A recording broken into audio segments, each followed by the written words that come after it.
Since the distant and troubled years that followed the Horus Heresy, Imperial scholars have often reflected upon the strange and unsettling fate of the Legionis Astartes who turned from loyalty to treachery. Many once believed that the pure devotion of those warriors could never truly falter, yet the long shadow cast by the Night Lords has always invited darker speculation. Some observers have wondered whether the Legion's fall was simply the tragic result of circumstance, the corruption of noble purpose by the terrible pressures of war and empire. Others have argued that the Emperor's creation carried within it a flaw from the beginning, a rare misjudgment that would slowly unfold across centuries until its consequences could no longer be ignored. Even during the years when they still marched beneath the banners of the Imperium, the actions of the warriors of the 8th Legion rarely rested easily in the minds of their allies. To some, they appeared necessary monsters, brutal instruments meant to drag a fractured and barbaric age into a future that promised light and order. To others, they seemed something far more troubling, a force that carried darkness within it from the very beginning. A smaller number of voices have quietly wondered whether the Legion was already doomed the moment it first drew breath, whether it had been created to fight for a future that would never truly accept it. Yet such reflections cannot alter the truth that history eventually revealed. For whatever the reasons behind their creation, the Night Lords came to embody horror, and in many ways they always had. The origins of the 8th Legion were steeped in blood long before their name carried terror across the stars. Their earliest recruits were drawn from the vast prison sinks of ancient Terra, cavernous regions buried beneath the surface where the condemned were cast away and left to vanish into darkness. Within those immense chambers lay the shattered remains of forgotten ages, layers of crushed ruins and ancient stone, where those who had broken the laws of their masters were abandoned forever. These places knew no daylight and no mercy, and the men and women who survived there did so only by cruelty, cunning, and relentless struggle. In those lightless warrens there was no law to restrain the desperate, and life endured only by the edge of a blade. The strongest and most ruthless carved out fragile territories among the tunnels and debris, while new prisoners from the hive cities above were constantly thrown down into the darkness, feeding an endless cycle of violence and madness. Yet even in such a place, life continued in unexpected ways. Children were born among the killers and the broken, raised in silence beneath the crushing weight of stone and shadow. Those who survived long enough to grow beyond their earliest years became strange and pale figures, moving quietly through the caverns like ghosts of the night. The prisoners themselves called them the Night's Children, and even hardened murderers preferred not to cross their paths if they could avoid it. These silent survivors, shaped by darkness from the moment of their birth, were the ones chosen to become the first warriors of the 8th Legion. When the Emperor of Mankind claimed them, the transformation was profound. Their pale skin took on an even more ashen tone beneath the influence of the Legion's gene seed, and their appearance set them apart from their brother warriors in other legions. The genetic inheritance carried within them seemed almost perfectly suited to the strange stock from which they had come. Alongside their ghostly pallor came a gift that would set them apart on the battlefield. The warriors of the Legion could see through darkness with unusual clarity, their vision reaching far beyond that of most other Astartes. Yet even this advantage carried a quiet burden, for the harsh brilliance of sunlight and the glare of distant stars became painful to them, forcing the Legion to rely upon filters and protective lenses. Though they now walked beneath open skies and fought across countless worlds, the sons of the 8th Legion never truly left the darkness behind. In a sense, they had always belonged to the night, and in the depths of their nature, they remained creatures shaped by shadow. During the long and violent struggles of the Unification Wars, the Emperor discovered a particular purpose for the warriors of the 8th Legion. Across Terra, there remained many who believed the ancient sins of Old Night could continue beneath the surface of the newborn Imperium, and it was the Legion who were sent to confront those who refused to abandon such forbidden paths. Some had bent the knee to the Emperor only because resistance seemed hopeless, while others quietly assumed that his new order would eventually crumble like so many warlord empires before it. In hidden enclaves and secret courts, dangerous practices continued, and whispers of forbidden science and psychic manipulation still echoed through the shadows. Among these transgressions were the hidden gene atrocities of the Saragorn Enclave, the sinister psi-breeding programs of the court of Antius, and the terrible uprising remembered as the March of 10 Million.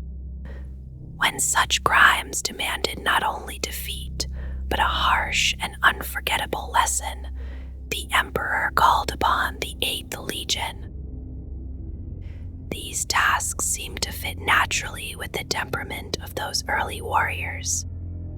Whether shaped by their grim upbringing in the Terran prison sinks, or influenced by their genetic inheritance, the Legion tended to view justice in stark and uncompromising terms. In their minds, there were no shades of uncertainty, no blurred lines between guilt and innocence. Truth and falsehood existed as clearly as day and night, and those who walked in darkness were assumed to belong there by their own actions. To the warriors of the Legion, darkness represented lies, corruption, and the presence of monsters. Those who lived within it could only understand one language, the sudden and merciless language of blood. Justice, as they understood it, did not arrive with warmth or comfort. It came like the cold edge of a blade, swift and indifferent, cutting through corruption so that light might exist beyond it. In this way, the 8th Legion fought a strange and unsettling war. They battled in darkness so that others might one day live in the light, even though the future they struggled to build seemed unlikely to welcome creatures such as themselves. Those who looked back upon these events would later wonder whether there had ever truly been nobility within such brutality, or whether people simply wished to believe that horror must have some hidden purpose.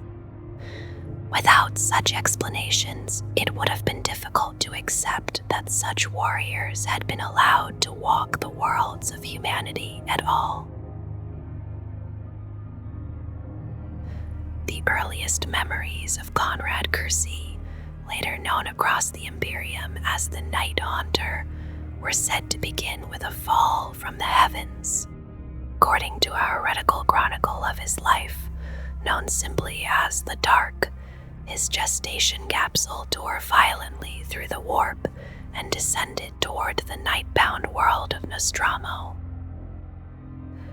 Encased within that blazing vessel, the infant Primarch crashed into the immense hive city of Nostramo Quintus. The impact carried him downward through countless layers of rusting architecture and ancient debris before the capsule finally came to rest deep within the planet, near the unstable regions surrounding its molten core. The scar left by this violent descent remained etched within the adamantium strata of Nostramo, a wound in the planet itself that later generations would regard with fear. How the Primarch returned from those depths was never clearly explained, though some believed the capsule rose again through volcanic channels before reaching the surface. Unlike many of his brothers, Curze never knew the guidance of a human family. Instead, he grew alone within the harsh underhive of Nostramo Quintus, surviving through instinct, intelligence, and a relentless will to endure. The young Primarch hunted the feral creatures that roamed the city's forgotten corridors, learning to move silently through its endless shadows. Yet from the earliest moments of his life, he was plagued by disturbing visions, powerful glimpses of terrible futures that would haunt him for the rest of his existence. Completely isolated from ordinary human contact, Curze matured within an environment shaped by cruelty and desperation. His extraordinary abilities quickly allowed him to dominate the violent world around him, and his campaign against the criminal gangs and corrupt nobles of Nostramo soon reshaped the entire planet. Within the span of a single standard year, the rampant crime that had once defined Nostramo began to vanish. Streets that had once been alive with lawlessness fell silent after dark, and a curfew slowly emerged among the fearful population. Parents began to warn their children that disobedience would bring the attention of a terrible figure who stalked the darkness. The name Night Haunter spread through whispers and frightened stories, describing a creature that waited in the shadows for those who strayed too far from the law. Rumors spoke of a monstrous shape with clawed hands, tearing apart criminals in the narrow alleyways of the hive. The people of Nostramo Quintus lived cautiously, speaking softly and watching their actions carefully, for none wished to draw the attention of the unseen hunter. Through relentless violence and harsh discipline, Curze eventually became the unquestioned ruler of the world. The Night Haunter rose as the Dark King of Nostramo, a monarch whose rule balanced reason and horrifying vengeance in equal measure. He studied knowledge with relentless hunger, and when injustice was brought before him, he would personally hunt the offender through the silent streets until exhaustion overcame them. When the chase ended, punishment followed swiftly and brutally, though never to the point where the criminal could not be recognized. This strange mixture of wisdom and terror reshaped Nostraman society in unexpected ways.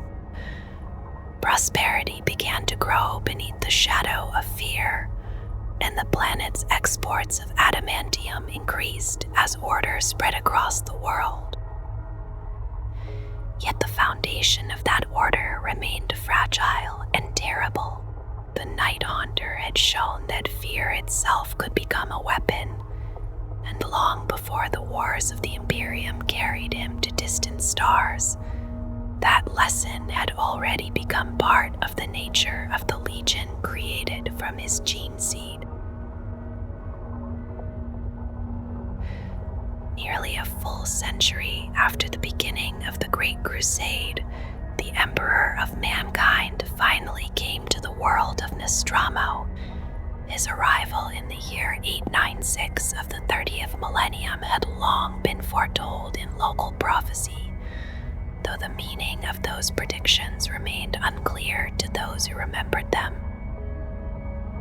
When the Emperor's fleet reached the Dark World, the event brought something Nostramo had rarely known. The light of the sun shone upon its cities with a brilliance that many of the inhabitants could barely endure. The Emperor chose to walk through the streets of Nostramo Quintus with his delegation, moving calmly along the broad avenues that led toward the palace of the Night Haunter. The citizens of the planet, long accustomed to darkness, found themselves overwhelmed by the radiance surrounding him. Many lowered their eyes and wept as the light reflected from rain-soaked stone and spilled across their faces. A few who attempted to gaze directly upon the Emperor were struck blind by the intensity of his presence. At the far end of the road stood Konrad Curze, waiting silently for the figure he had already foreseen in countless visions. As the Emperor approached, the Primarchs suddenly collapsed into another terrible glimpse of the future, so overwhelming that he clawed desperately at his own eyes before the Emperor restrained him. When Curze finally lifted his gaze, the Emperor spoke gently to the troubled sun before him. He told Konrad Curze to be at peace and promised that he had come to bring him home. The Primarch answered quietly that the name given by his people would remain with him until his final day. He also made it clear that he already understood the path the Emperor intended him to follow. In that moment, Curze submitted to the will of the Master of Mankind, though he did so with the strange calm of someone who believed he had already witnessed the future unfolding before him. From that meeting onward, the fate of the legion that would become the Night Lords slowly began its long descent toward darkness. Once he joined the Imperium, the Night Haunter quickly immersed himself in the teachings and doctrines that governed the Legiones Astartes. Under the guidance of the Primarch Fulgrim, he studied the principles of the Great Crusade, learning how his legion could be shaped into an instrument of conquest across the stars. In time, he assumed full command of the warriors created from his own genetic line, giving them the name that would echo through history as the Night Lords. Their methods on the battlefield soon revealed a consistent and unsettling pattern. To the Night Lords, there was little reason to consider restraint or negotiation when faced with resistance. Victory, in their view, was best achieved through overwhelming and decisive brutality that left no room for rebellion to survive. Curze encouraged his warriors to decorate their armor with grim symbols of death and terror. These markings were not merely decoration, but part of a carefully cultivated reputation, for the Legion understood that fear itself could break an enemy long before the first shot was fired. Soon entire star systems began to surrender, simply upon hearing rumors that the Night Lords were approaching. Governors paid overdue tithes, rebels laid down their weapons, and suspected traitors were executed in desperate attempts to avoid the Legion's arrival. Yet beneath this terrifying efficiency, a darker transformation was slowly unfolding. After Curze departed from Nostramo to lead his legion among the stars, the planet itself gradually returned to its old corruption and lawlessness. When new recruits were later drawn from that world, they came not from disciplined citizens, but from the same brutal criminal culture that Curze had once tried to destroy. these warriors carried with them the cruelty of their origins, and many believed that this new generation began to poison the Legion from within. Some historians have placed blame entirely upon these recruits, claiming that they twisted the purpose of the Legion and turned disciplined warriors into simple murderers gifted with immense strength. Yet such explanations overlook the undeniable influence of Curze himself. Though he often expressed contempt for his own gentle sons, he never truly restrained their actions. Instead, he drove them relentlessly onward, imposing peace upon one world after another, through acts that bordered on atrocity.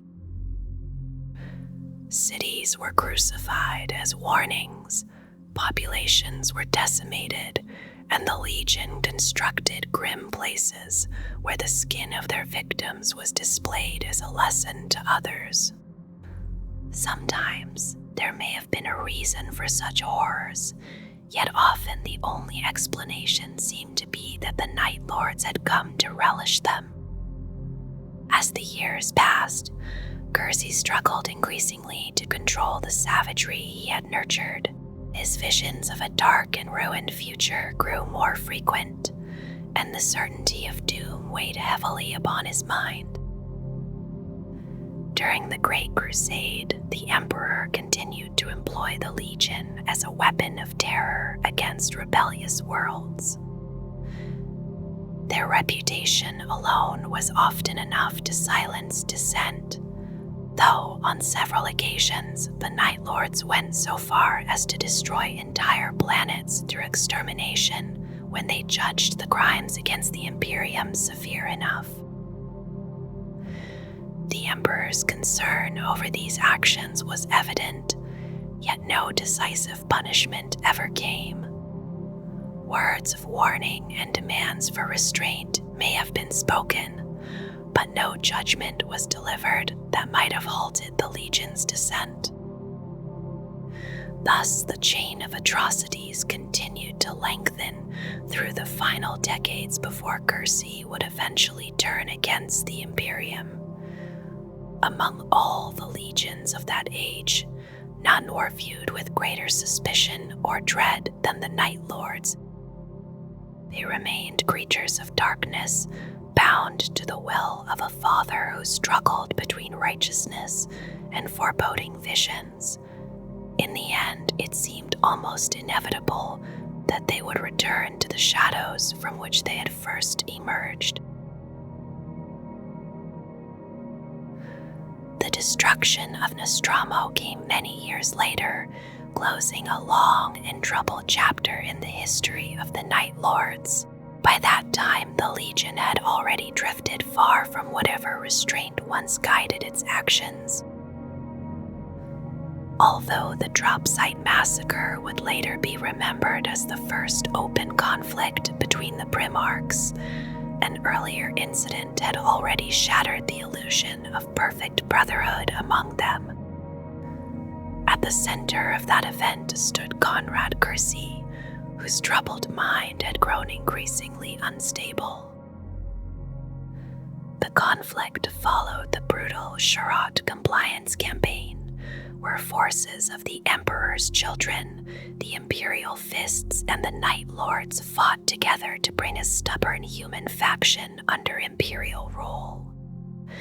The presence of 3 Primarchs within a single campaign was rare, yet harmony between them proved impossible.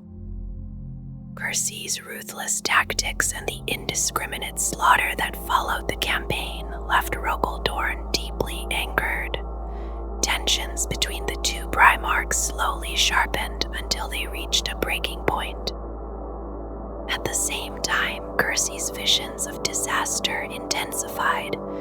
He foresaw a future where everything he had tried to build would collapse, where the order of the galaxy would shatter, and his legion would become monsters without purpose. Burdened by these visions, he grew distant from his brothers, Unable to share their camaraderie or take part in their moments of triumph, isolation slowly turned to suspicion, then suspicion gradually hardened into paranoia. After the campaign, Curze confided his dark visions to Fulgrim, hoping perhaps that his brother might understand the terrible images that plagued him. Fulgrim, shocked by what he heard, repeated the warning to Rogel Dorn. Dorn reacted with anger, believing that Curze had insulted the Emperor by suggesting that such grim deeds awaited the Imperium. When he confronted the Night Haunter, the meeting ended in violence. The exact details of the encounter remain uncertain, but Dorn was later discovered gravely wounded while Curze's personal bodyguards lay dead around him. Those who witnessed the event were sworn to silence, and Curze himself was placed under guard to await judgment. Yet the Night Haunter did not remain imprisoned. He escaped confinement in a trail of blood and corpses, leaving the fragile unity of the Primarchs forever scarred. Returning to Nostramo with his legion, Curze carried out a judgment that was both swift and terrible. The Night Lord's fleet positioned itself above the world and fired their lance batteries into the ancient scar left by the Primarch's own arrival long before. The attack destabilized the planet's core, and Nostramo tore itself apart in a violent chain reaction. Although Curze technically possessed the authority to destroy a world within the Imperium's domain, the act severed the final thread that had once bound the Legion to restraint. Accounts of what followed differ among surviving records.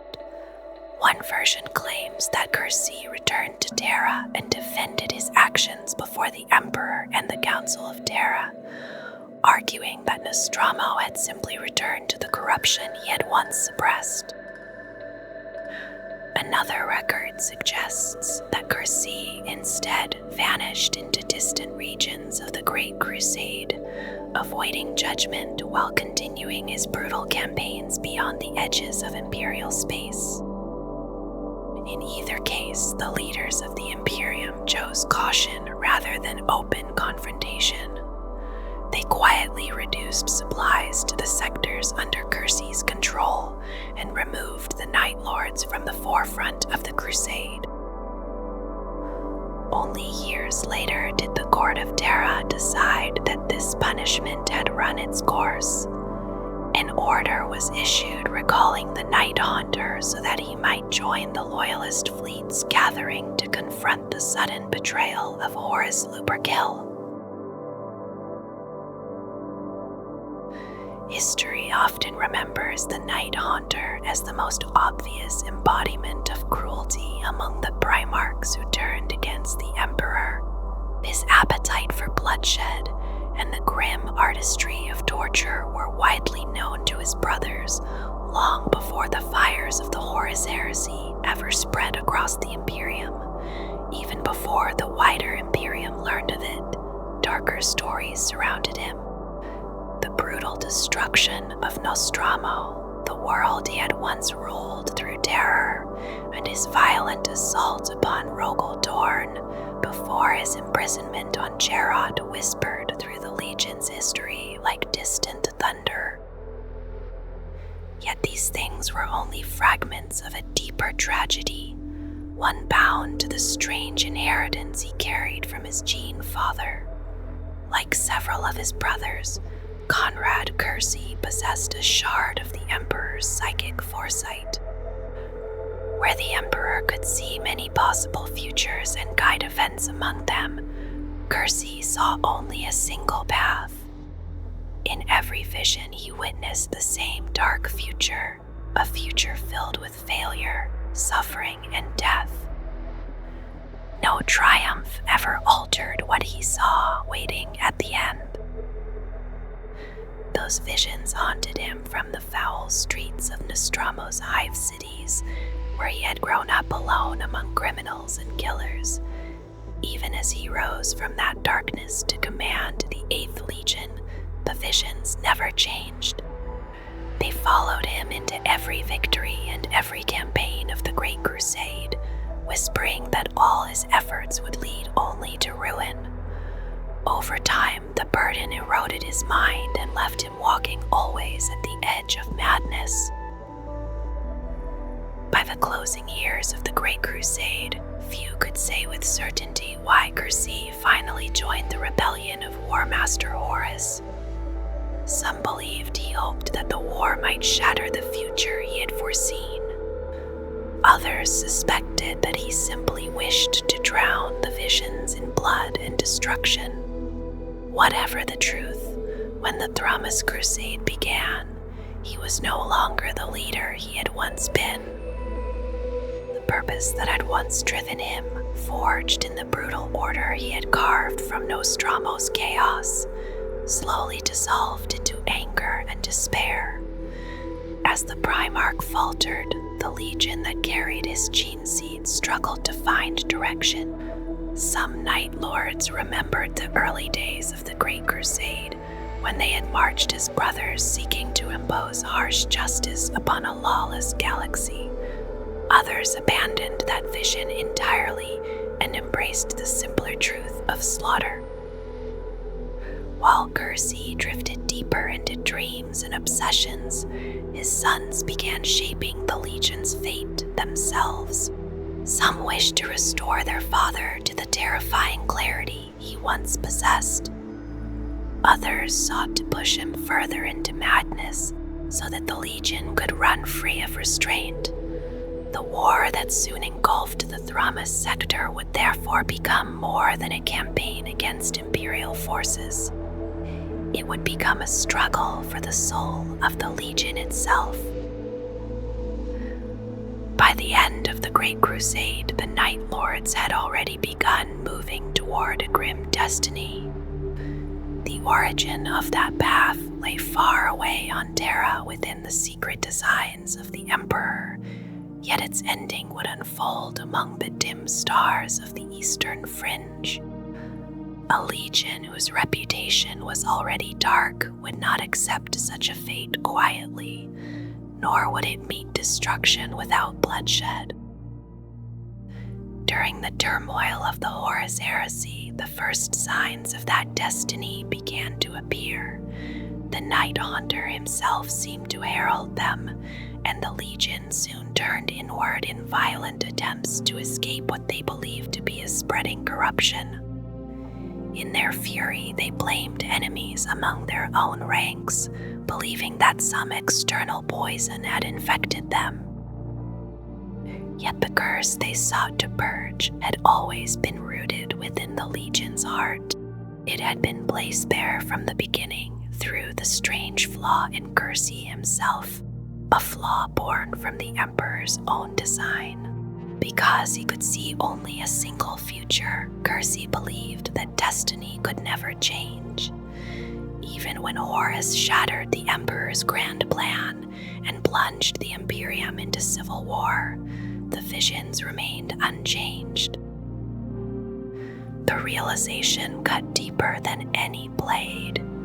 If the future could not be altered, then all struggle had been meaningless.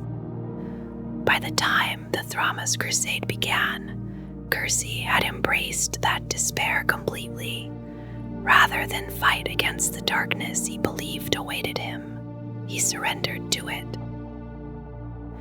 Angered by the Emperor's rejection of their methods of rule through fear, Curze and the Night Lords willingly joined Horus when the rebellion erupted. When the War Master revealed his treachery during the massacre at Istvan, Curze unleashed the Legion in a storm of violence that reflected the darkness in his mind. Many commanders across the Imperium were surprised when the Night Lords answered the call to war alongside Horus. For years, the 8th Legion had existed on the edge of sanction, waging its own campaigns of terror in distant regions of the Crusade. Some believed that their presence in the war meant they still sought to punish traitors against the Emperor. Yet the truth soon revealed itself during the terrible betrayals that followed. The Night Lords had never entirely severed their ties with the rebellion growing around Horus. Their hunger for vengeance and punishment had slowly twisted them into the very criminals they once hunted. Freed from restraint and bound only loosely to Horus and the powers of chaos, the Night Lords soon carried their war of terror across the stars. They took part in the siege of Terra itself and later spread devastation throughout the eastern fringe for many years after the war had ended. At the beginning of the heresy, the Legion still appeared powerful within the War Master's host. Many among the traitors trusted Curze because of his earlier imprisonment on Shiraut and his violent conflict with Rogel Dorn. Horus therefore placed the Night Lords near the forefront of his plans. Their role was simple and cruel. They would arrive before the War Master's armies and spread fear among the worlds that had not yet chosen a side. Through terror and public slaughter, they would demonstrate the cost of resistance, while those who surrendered to Horus would be promised protection from the horrors the Night Lords could unleash. As the heralds of Horus's growing dominion, the Night Lords carried his message across dozens of star systems. Entire worlds surrendered simply by hearing of the horrors inflicted upon those who resisted. Within only a few months, the northern reaches of the Imperium bent beneath the War Master's influence. Yet the fear that made the Night Lords effective also created new problems for the rebellion. Konrad Curze saw treachery everywhere. A minor failure in production or a delayed shipment of supplies could appear to him as proof of betrayal. When such suspicions arose, he answered them with the only punishment he truly understood. Death arrived swiftly and often in grotesque forms meant to terrify every witness. These punishments began damaging Horus's preparations for war more than they strengthened them. The Legion that had once shaped cruelty into a precise tool slowly became something less controlled. In many places, cruelty itself seemed to be the purpose rather than a means toward order. Recognizing the danger, Horus gave the Night Lords a new mission. Rather than allowing them to roam freely among his conquered territories, he sent them far away to the distant eastern fringe. There they could continue their campaigns of terror while also gathering new resources and territories for the rebellion. Their first targets lay close to the ruins of Nostramo. The sector that bore its name contained nearly 100 inhabited systems, many filled with vast hive worlds. Even after the destruction of Nostramo itself, the region remained rich with industry and people who might be drawn into Horus's cause. Many of those inhabitants were bitter souls who blamed Terra for the harsh lives they had endured. Their labor and their anger could be turned toward the rebellion if properly guided. From a distance, the Night Lords seemed perfectly suited to reclaim these territories. Yet this judgment proved mistaken. The people of the sector remembered the Night Haunter all too well. For years, his brutal laws had ruled their worlds, punishing even small crimes with mutilation or death. Fear had kept order, but it had also poisoned the hearts of those forced to live beneath it. When Curze vanished during the final years of the Great Crusade, that suppressed resentment erupted. Criminal syndicates and violent gangs seized power across the sector, restoring the lawless chaos that Curze had once destroyed. These new rulers created their own brand of terror among the vulnerable populations of those worlds. Some of Horus's commanders might have accepted these syndicates as useful allies. They could have supplied troops and resources without the need for costly campaigns. Curze, however, saw only an insult to the harsh order he had once imposed.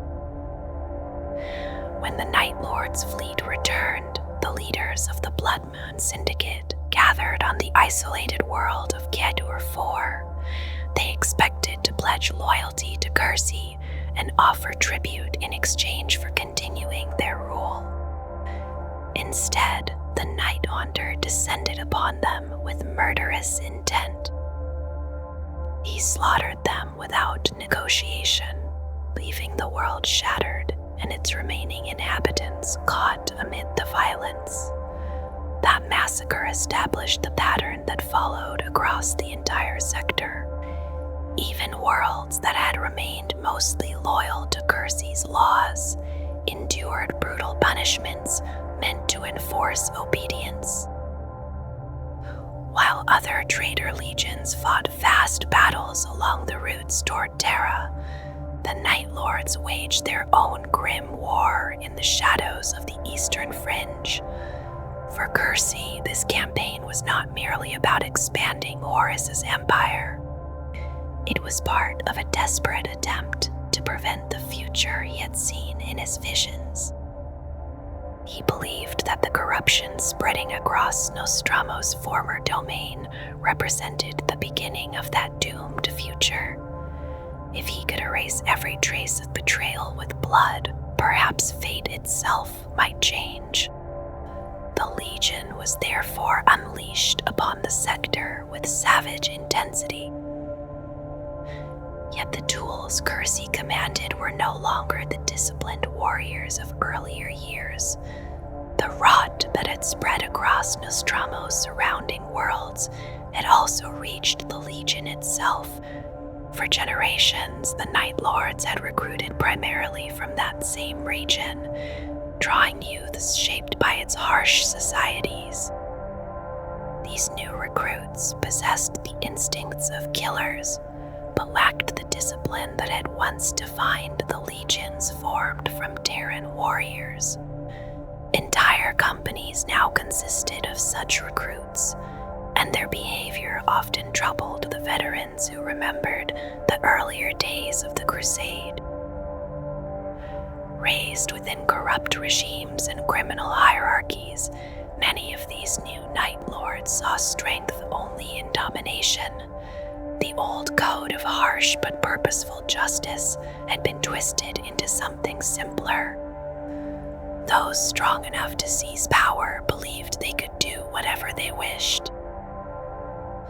From the highest nobles to the lowest criminals, fear became the measure of authority.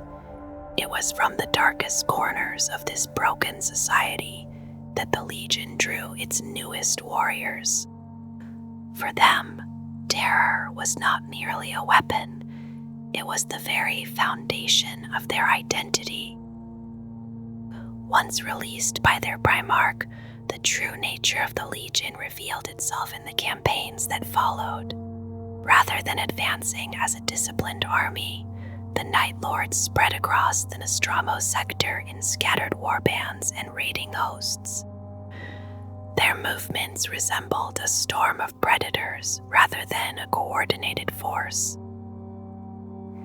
Each group pursued its own targets with ruthless enthusiasm.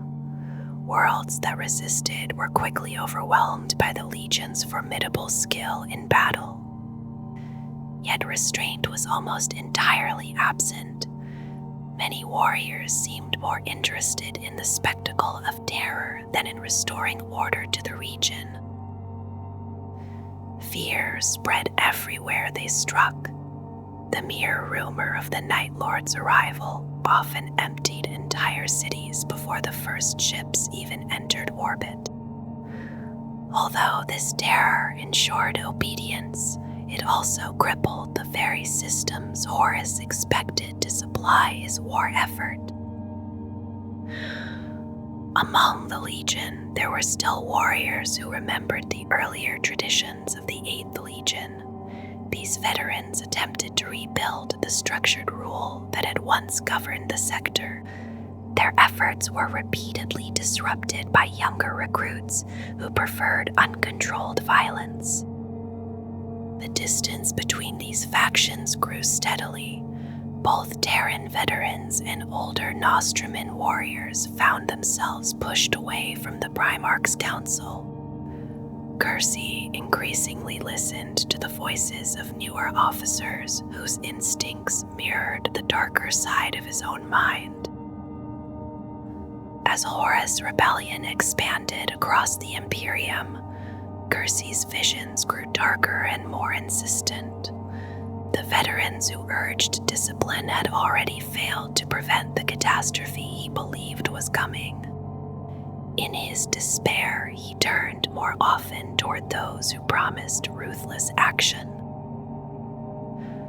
During this time, Horus gathered several traitor Primarchs aboard his flagship to plan the next phase of the rebellion. Some appeared in person while others communicated through distant projections carried across the warp.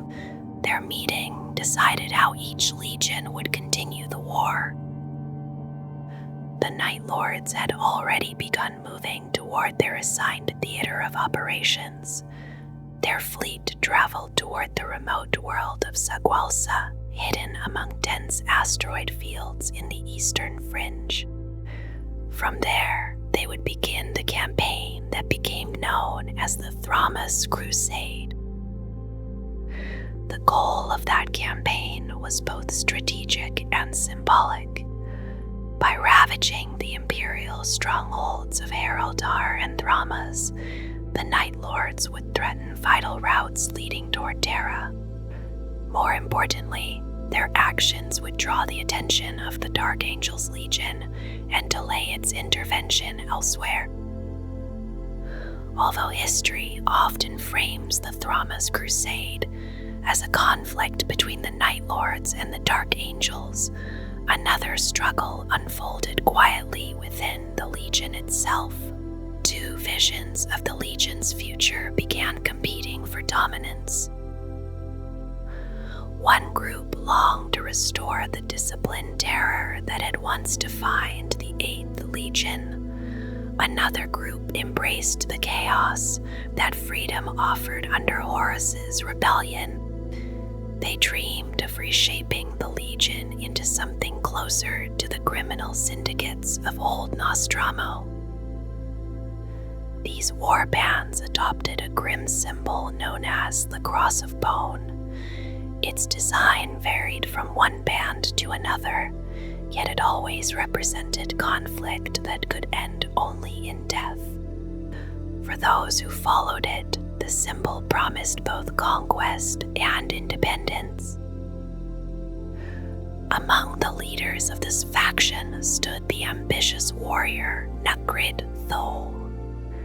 Raised within Nostramo's hive cities during its final years, he had learned warfare through gang conflicts, and later through the brutal purges of the Crusade's closing campaigns. To Thol, Curze was a distant and increasingly unstable figure. The Primarch's obsession with vision seemed to restrain the Legion from seizing the opportunities offered by the rebellion. If Curze remained occupied with his prophecies, the Legion's warriors could pursue their own ambitions among the stars. Opposing them were veterans who still believed in the harsh code Curze had once embodied. These warriors accepted the rebellion against the Emperor, but refused to abandon the idea that terror should serve a greater purpose.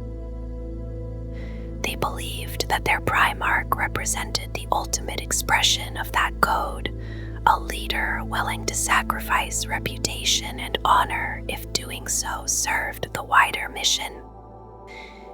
In their eyes, the Legion could still claim a proud place among Horus's forces if it regained discipline and unity.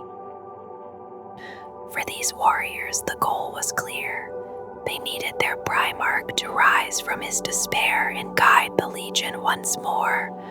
Only then could the Night Lords reclaim the grim identity they had once forged across the stars. Within a silent stasis coffin drifting through the empty darkness of space, Konrad Curze remained lost to the galaxy for many years after the Great War had ended. The coffin eventually came into the possession of the Sheldrune, an Imperial salvage vessel whose crew had no understanding of the presence they had unknowingly recovered from the void. Among that crew was an Imperial assassin of the Calidus Temple named Gun, concealed carefully within the ship's ranks. When the surface of the capsule was finally breached, the Primarch stirred and awoke from his long suspension, rising into a world that had already moved beyond the war that had shaped him. Still burning with fury and haunted thoughts, Curze immediately unleashed a brutal slaughter that spread through the corridors of the vessel. When the violence had finally run its course, only 3 lives remained aboard the drifting ship. Konrad Curze stood among the dead, while a frightened crewman named Elver survived beside him, and the assassin Gun remained alive long enough to perform one final act.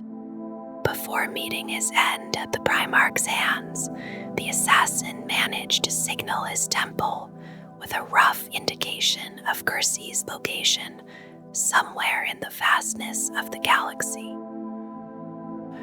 With the vessel now under his control, Curze forced the surviving crewmen into servitude. Elver was compelled to guide the bulk of the Sheldrune through the void, for the ship lacked any warp drive and could only move slowly through real space. The Primarch had chosen a destination far away, the world of Sagwalsa, where the Night Lords had once raised their last fortress after the fall of Nostramo. The journey would take 4 standard years, and during that long and lonely passage, Curze kept Elver close at hand. The slave was tormented by the Primarch's cruelty, yet at the same time Curze spoke often, sharing fragments of the grim philosophies that had shaped his life, and the terrible vision of justice he believed himself bound to uphold. Over those long, daring years of travel, the frightened navigator began to glimpse something deeper within the mind of the Night Haunter. Listening closely to his words and watching the shifting moods of the Primarch, Elver slowly realized that Curze carried doubts about the prophetic visions that had guided him throughout his life. By the time their slow voyage ended and the Sheldrune finally reached Sagwalsa, that fragile understanding had already sealed Elver's fate. The vessel rendezvoused with a Night Lord's force commanded by Talos Valkoran, and the secret that Elver had uncovered could not be allowed to survive. At Curze's command, the Night Lords executed the slave, ensuring that the Primarch's hidden uncertainty would never spread among the Legion. In time, the Night Haunter himself would face the destiny he had long foreseen. Unlike many champions of chaos, Curze never accepted the dark apotheosis offered by the ruinous powers, and his life came to its end in a far more deliberate manner. On Sagwalsa, a Calidus Temple assassin named Shen finally confronted him, fulfilling the vision that had haunted the Primarch since long before the Heresy. Throughout his life, Curze had possessed a strange psychic foresight, a relentless ability that forced him to witness terrible possibilities for the future. These visions showed him suffering, betrayal, and violence without end, and among them he had always seen the moment when an assassin such as Shen would come for him. That same unsettling gift appeared within other Night Lords who shared the blood of their gene sire, though it remained strangely disconnected from the usual corruption of the warp. It is often believed that Curze allowed the final moment to unfold without resistance. By accepting death in the manner he had foreseen, he sought to prove that his harsh beliefs had always been justified. He acknowledged the monstrous crimes he had committed, yet insisted that his sacrifice would ultimately reveal the truth of his methods to the Emperor who had condemned them. Before his death, he gave a final command to his legion, instructing them not to hunt the assassin who would strike the final blow. That last wish was eventually ignored, yet the moment itself remained a grim confirmation of the bleak worldview Curze had always carried within him. In that quiet acceptance of fate, the Primarch claimed the only victory he believed possible beneath the rule of his father. Even after his death, the Night Lords did not abandon the path he had laid before them. They continued to embrace terror as their chosen weapon, shaping themselves into masters of fear whose attacks were meant to break the spirit of entire worlds. Though they acknowledged the influence of the ruinous powers and sometimes brushed against its corrupting presence, the Legion largely followed its own brutal interpretation of justice. When the siege of Terra failed and the traitor forces scattered, the Night Lords chose a different path than many of their allies. Rather than vanishing into the Eye of Terror, they continued to strike outward, launching raids against Imperial space and carving out their own cruel dominion across distant regions of the Eastern Fringe.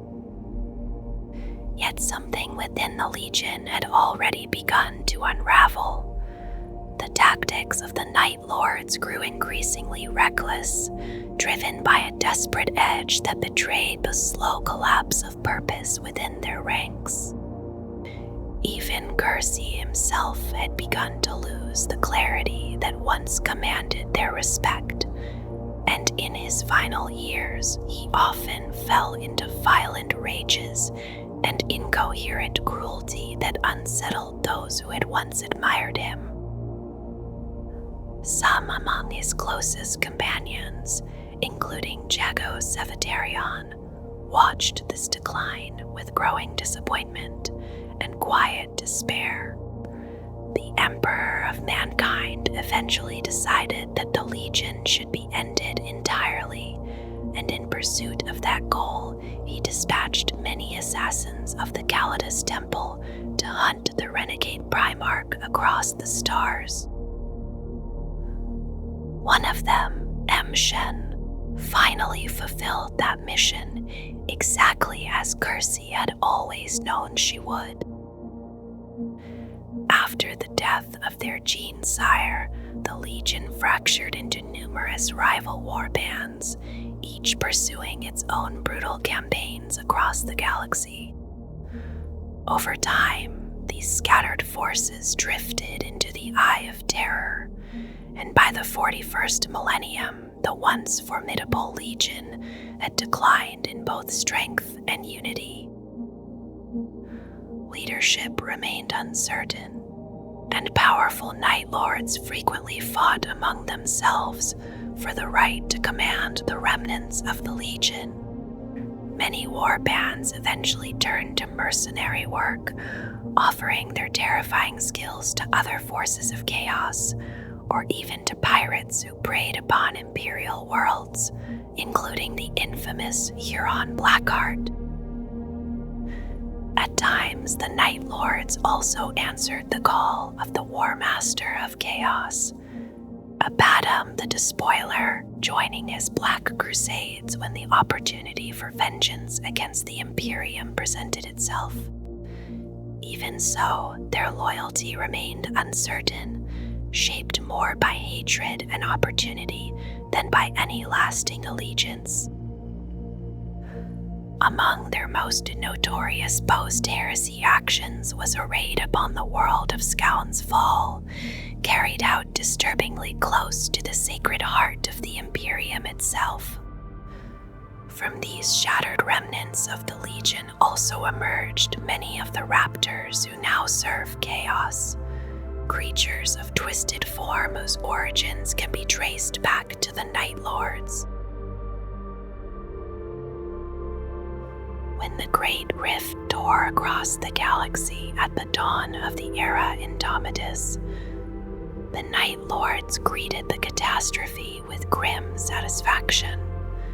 The Imperium was suddenly divided into two vast regions, one known as Imperium Nihilus, which lay wrapped in impenetrable darkness, cut away from the guiding light of the Astronomicon, while the other half, called Imperium Sanctus, struggled through confusion and upheaval. For the scattered warbands of the Night Lords, this upheaval created a world of opportunity.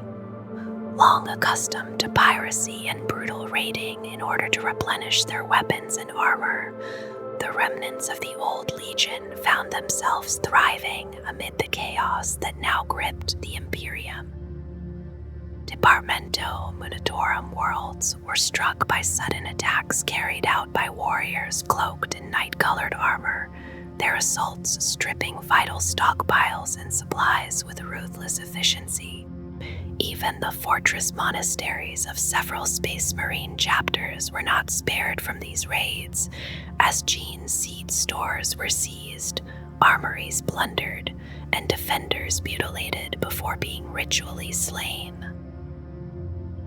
Within, the Legion new horrors also began to emerge, guided by the twisted ingenuity of its chaos sorcerers. These figures developed methods that preyed upon the growing weakness of humanity, schemes that blended cruelty with dark cunning in ways few enemies could anticipate. Astropaths became the focus of this grim experimentation. Thousands were abducted and subjected to unimaginable torment, their suffering carefully shaped into a psychic instrument that could be used by the sons of Konrad Curze. Through the combined trauma of these victims, the Night Lords learned to produce eerie signals within the warp, siren calls capable of drawing lost or isolated Imperial vessels toward waiting ambushes. Ships wandering through the darkness would hear these false messages and unknowingly steer themselves directly into the hands of their hunters. As the practice spread across their scattered warbands, the Night Lords refined this terrible craft until it could be used on a vast scale. Entire worlds were transformed into grotesque monuments of pain and terror, their populations broken and displayed as warnings to anyone who might wander too close. Amid such scenes, the sons of Curze moved with dreadful satisfaction, carrying out their atrocities with the same cold delight that had long defined the Legion.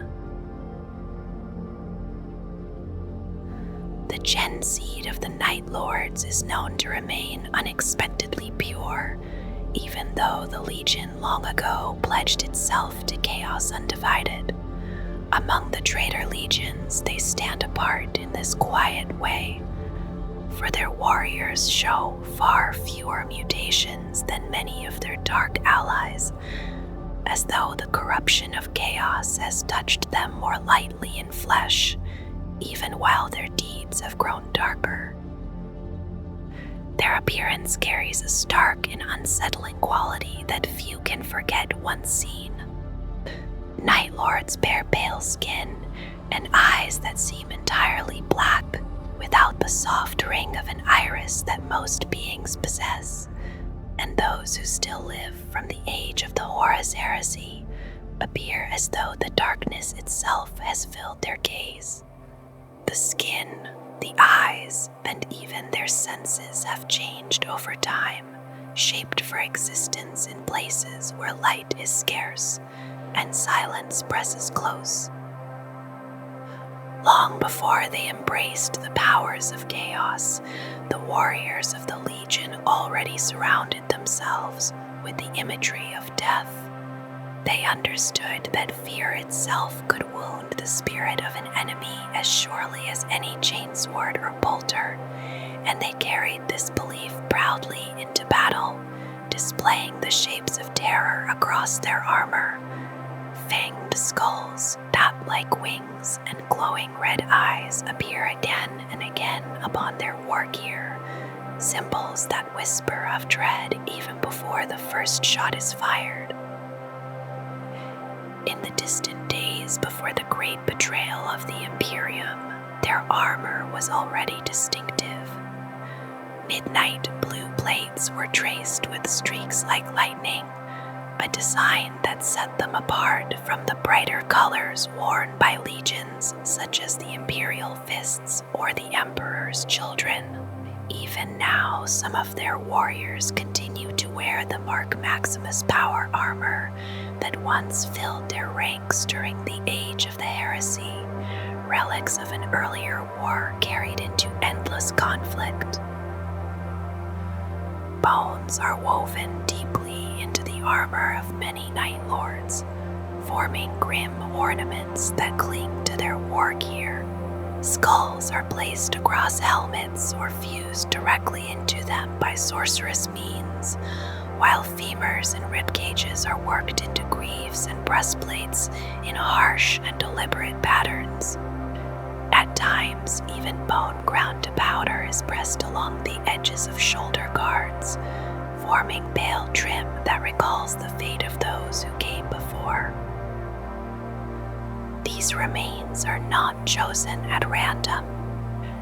They are taken from victims who died in terror, and the Night Lords believe that the final moments of those victims linger within the bone itself, spreading outward as a quiet aura of fear that touches all who stand nearby.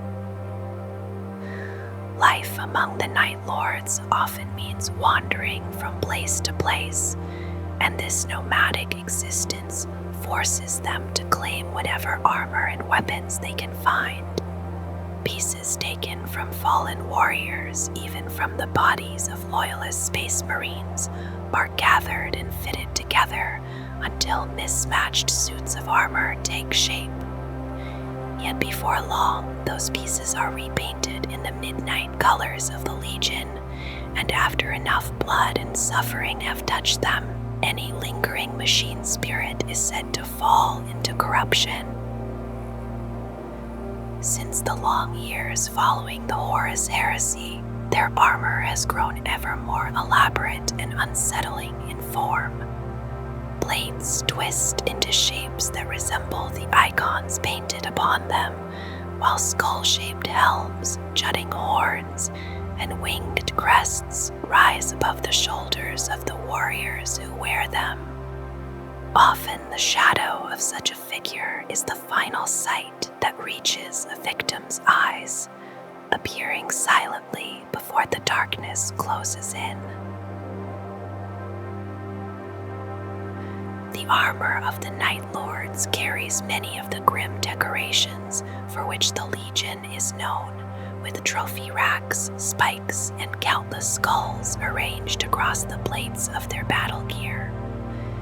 Yet beyond these familiar symbols, there is another feature that appears again and again upon the armor of every warrior who serves among them. Their midnight blue battle plate seems alive with shifting patterns of lightning that move slowly across the surface during combat. Thin branches of pale light ripple over the armor as though caught in a silent storm, tracing jagged paths across the metal and fading before rising again somewhere else along the plates. No one speaks with certainty about the source of this strange phenomenon. Some believe the effect is artificial, crafted long ago to enhance the terrifying presence of the Legion, while others whisper that it may be the lingering mark of a curse or something stranger still. Whatever the truth may be, the lightning has become inseparable from the image of the Night Lords.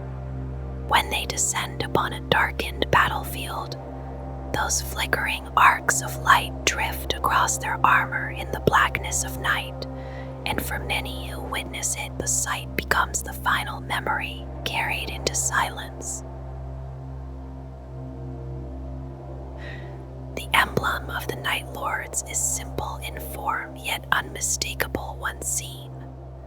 At its center rests a bleached skull, pale and stark against the darkness that surrounds it, recalling the many victims whose deaths have fed the reputation of the Legion. From either side of the skull stretch broad wings, shaped like those of a bat, colored in deep red and spread outward as though ready to carry the symbol into the night. Behind this grim figure lies the black star of chaos, its sharp points forming a shadowed frame that anchors the design. Together, these elements create a badge that reflects the nature of the Legion itself, a quiet image of death, darkness, and the endless fear the Night Lords seek to awaken wherever their presence is felt. The gen seed of the Night Lords is often remembered as unusually pure, carrying remarkably little visible mutation even among the broken legacies of the traitor legions. Before their fall into the long shadow of chaos, the only consistent physical signs were their pale skin and their deep jet black eyes, features that became even more common after the influence of the dour genetic stock of Nostramo slowly blended into their ranks. It remains a strange truth that among the legions who turned against the Imperium, the Night Lords seem to show the least outward corruption of their flesh. Some believe this may come from an unusually stable gene seed, while others quietly suspect it is because they rarely bind themselves to any single power of chaos for long enough to invite deeper change. Yet the true inheritance of their Primarch may never have been physical at all, but something quieter and far more troubling within the mind. Many among the Night Lords carry a tendency toward paranoia and a slow pull towards self-destruction, a disposition that feeds their mastery of psychological warfare and their cruel devotion to fear, not merely as a weapon, but as something they appear to savor. There are also whispers surrounding their sorcerers who are said to endure violent seizures that leave them gripped by visions of futures still unseen. In these moments, they glimpse fragments of what may come, sometimes clear and sometimes distorted, much like the Night Haunter himself, who was believed to see only the darkest path among all possible futures, a burden that often seemed to draw those very outcomes closer with every prophecy. Some believe the sorcerers of the Night Lords may share that same curse, though this remains uncertain, spoken more as speculation than proven truth. Still, when one remembers the Primarch's own torment under the weight of such visions, it becomes difficult to imagine that those who walk his path would escape that shadow entirely.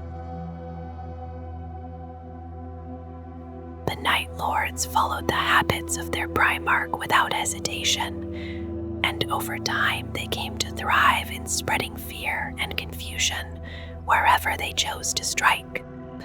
When they descend upon a target world, it is common for them to silence the planet's communications first, shutting down every signal they can reach while filling the remaining channels with distorted screams and dreadful messages that echo across the airwaves as the slaughter quietly begins.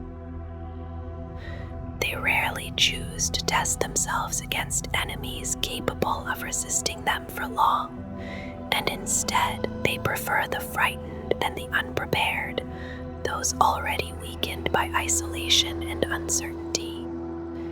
In many recorded encounters, the same pattern repeats itself, where the Night Lords offer no mercy at all, and the desperate pleas of those who attempt surrender are answered not with restraint, but with mutilation and a slow and painful death.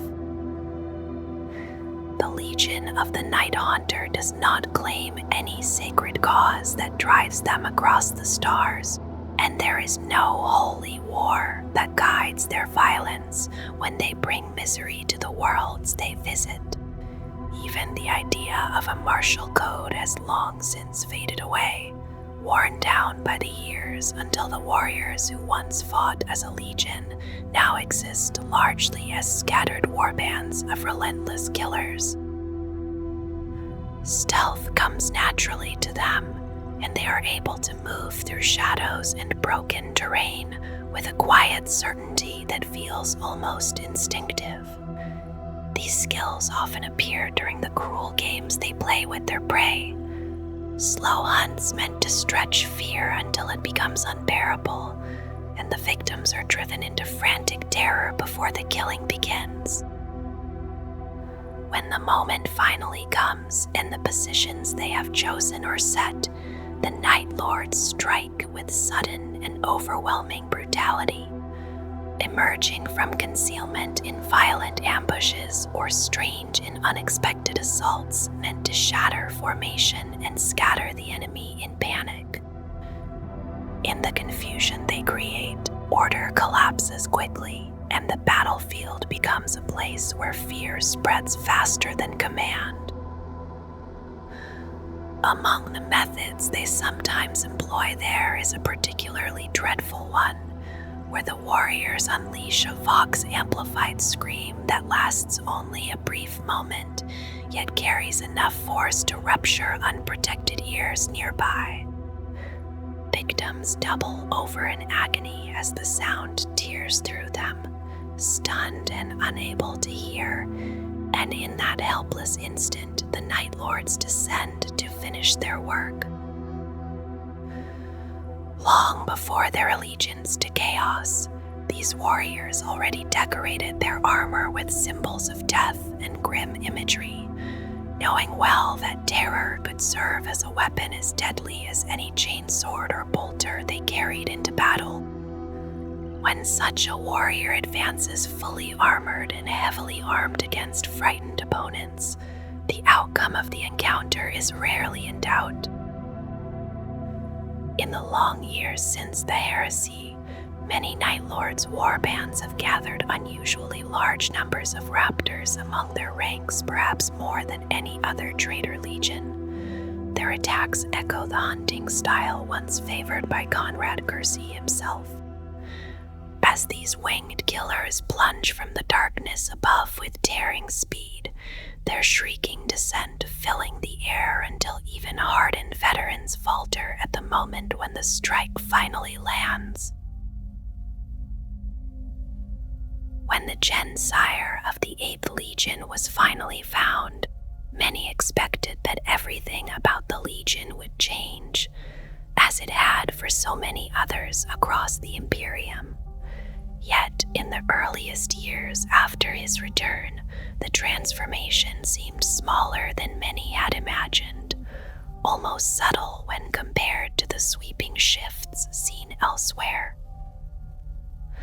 Some changes still came quietly, carried from the shadowed streets of Nostramo along with the warriors recruited there. The language of Nostramo began to spread through the Legion's ranks, its gurling runes and whispering sounds slowly replacing the older speech of Terra, and with it came a dark sense of humor and a kind of weary fatalism that colored the words of many warriors. Other traditions followed, drawn from the customs of Nostraman gangs and reshaped into rituals of the Legion. A condemned warrior might have his gauntlets marked in red, a silent sign that a death sentence now hung over him. And among the officers, the titles they carried began to resemble those once spoken in the courts of Nostraman nobles. Despite these outward changes, the deeper nature of the Legion remained largely untouched, for the return of their Genesire only sharpened their determination to punish those they judged guilty. Their methods of war stayed the same, and the warriors born on Terra and those raised on Nostramo blended together with surprising ease, as if two sides of the same coin had simply met again. Both groups came from dark places, from worlds where light was scarce and survival often demanded cruelty. And this shared origin gave them a strange unity, even as rivalry simmered beneath the surface. Pride remained strong within the Legion, and the trappings of authority and aristocracy became a visible part of their identity, though the competitions between them were often harsh and sometimes violently settled. The old gang culture of their own world crept into nearly every corner of Legion life. Titles were common among the warriors, and armor and weapons were decorated with careful craftsmanship that was impressive to see, though the shapes and trophies they chose often appeared grotesque to outside eyes. More than most other legions of that age, even those known for their savagery, the warriors of the 8th Legion decorated their armor and machines with the mutilated remains of defeated enemies. Flayed skins and broken bodies were arranged with deliberate care, displayed not merely as trophies but as warnings, meant to whisper a clear and dreadful message to anyone who might stand against them, that the same fate awaited all who resisted. Within the shifting storms of the Eye of Terror, there exist many dreadful beings, from monstrous demons to cruel pirates and strange alien raiders, all of them spreading ruin through that haunted region and the nearby territories of the Imperium. Yet even among such horrors, the corrupted warriors of the Night Lords are spoken of with particular dread. Long before the Great Rebellion that shattered the Imperium, this legion had already mastered the art of terror. Across the long centuries that followed, their methods only grew darker as their corrupted Astartes became ever more cruel and depraved. A Night Lord does not simply kill an enemy and move on. Instead, he often delights in tormenting his victims first, stretching the moment so that fear and despair take root before the final blow falls. And when death finally arrives, it is usually slow and violent, watched closely by the one who delivers it. Such cruelty is not offered as worship to the powers of chaos, nor is it performed to honor any dark god. Most often, the act exists for its own sake, carried out because the Night Lord wishes to see blood on his gauntlets and terror in the eyes of the helpless. Over countless campaigns, these warriors have refined their craft of psychological warfare, Lightning raids, sudden ambushes, and carefully planned strikes against weak and vulnerable targets leave their enemies confused and demoralized before the killing even begins. Many Night Lords sell their talents as mercenaries, lending their skills to renegade warbands or pirate raiders in return for plunder and the freedom to choose targets that satisfy their own violent urges. Yet even in these uneasy alliances, they remain loyal to no master. The Legion recognizes no lasting authority beyond immediate power and material gain, and its warriors are perfectly willing to betray allies or change sides during a battle if doing so serves their own needs. Honor has little meaning to them, and trust rarely survives long in their presence. Their warbands show little devotion to any single god of chaos, and many of them openly scorn religious faith of any kind. Instead, they fight alongside whatever forces are useful at the moment, whether plague-ridden warriors devoted to decay or sorcerous soldiers raised by ancient powers. To the Night Lords, belief itself appears weak, and the only bond that truly unites them is a shared hunger for violence and the rewards that follow it. They often avoid fair battle entirely, preferring deception, ambush, and cruelty, methods that echo the ruthless traditions of the criminal underworld from which many of their kind once rose. Stories circulate across the Imperium of lone Night Lords wandering into vast hive cities and spreading terror through the streets for nights without end, until entire populations are paralyzed by fear.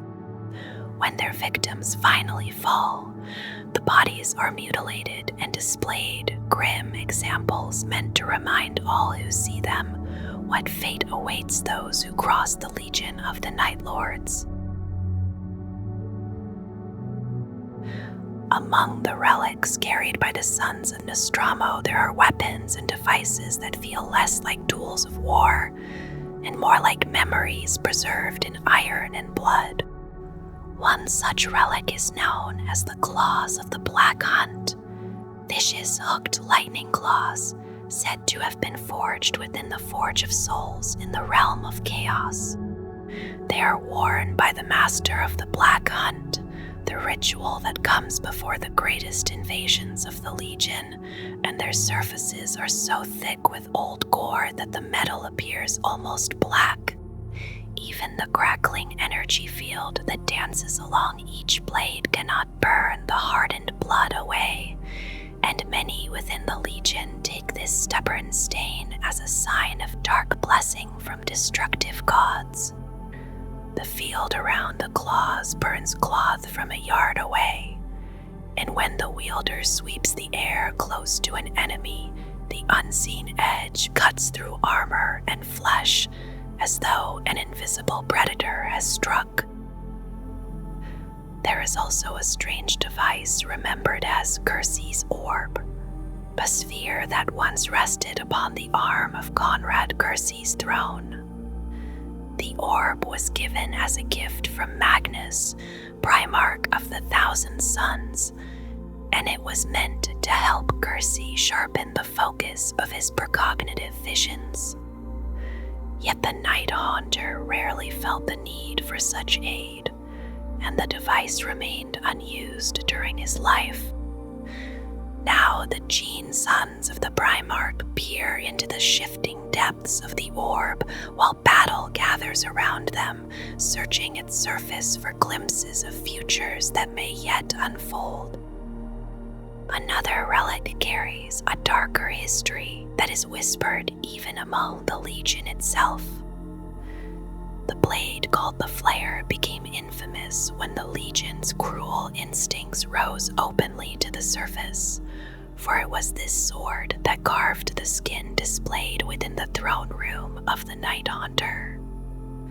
The acts carried out with the weapon were among the foulest remembered within the 8th Legion, and over time the blade gained a reputation as a relic of dread. Only the most malevolent legionaries are willing to carry it, and even they do so with a quiet awareness of the lineage it bears.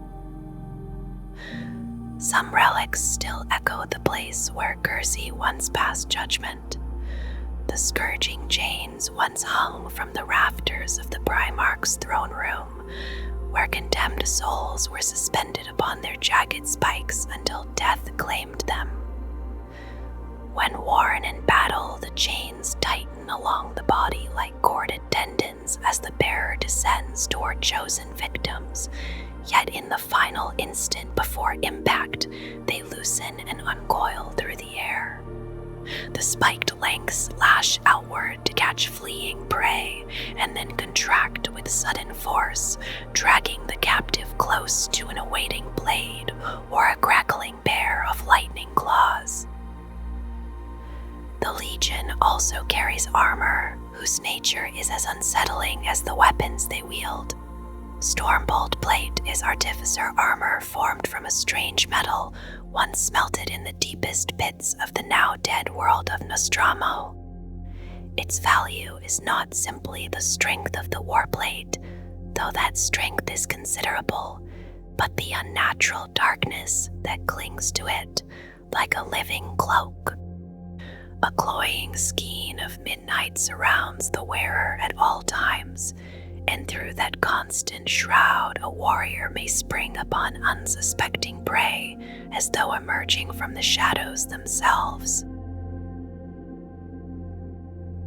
Within the scattered void where the fleets of the Night Lords once traveled, many vessels carried the shadow of that legion across distant systems and silent asteroid belts.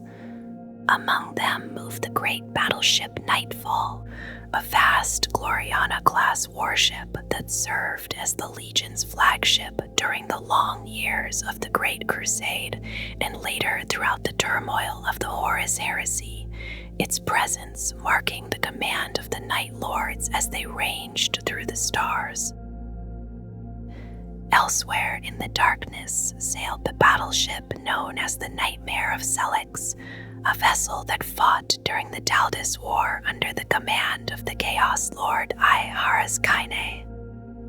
During that conflict, it remained on station within the tiers of the Emperor asteroid belt in the Tyranids system, where tortured astropaths were forced to produce a psychic signal that disturbed navigators attempting to guide their void ships safely out of the warp. Imperial vessels arriving in the system were thrown from their intended course, drifting uncertainly until the Night Lords closed in for sudden hit-and-run assaults among the scattered rocks of the belt. Other warships carried their own quiet histories through those violent years. The battle barge Hunter's Premonition served under Captain Alasker, while the Praxis Mundi fought during the Great Crusade and the early days of the Horus Heresy before being destroyed in battle against the Dark Angels during the Thrammas Crusade. The Umbria Ingenieur was assigned to the first company under Zosal, and the battle barge Terror Claw later faced an assault launched by the Blood Angels and the Sanguinor. Strike cruisers moved with the fleet as well, vessels that carried the Legion's warbands from system to system across a widening war. The Eternum Dread served during the Great Crusade and the early Horus Heresy before meeting its end against the Dark Angels during the Thrammas Crusade. Other cruisers, such as the Avenging Shadow, the Dusk's Daughter, and the Quintus, also sailed with the Legion in those years of relentless campaigning. The Covenant of Blood once served as the strike cruiser of the Exalted, and the flagship of the Night Lord's 10th Company. Fighting first during the Great Crusade, and then throughout the Horus Heresy before it was destroyed in battle against the Red Corsairs. In that final struggle, the ship was not lost quietly, for it carried down roughly half a dozen Red Corsairs' vessels with it as the Void War burned around them.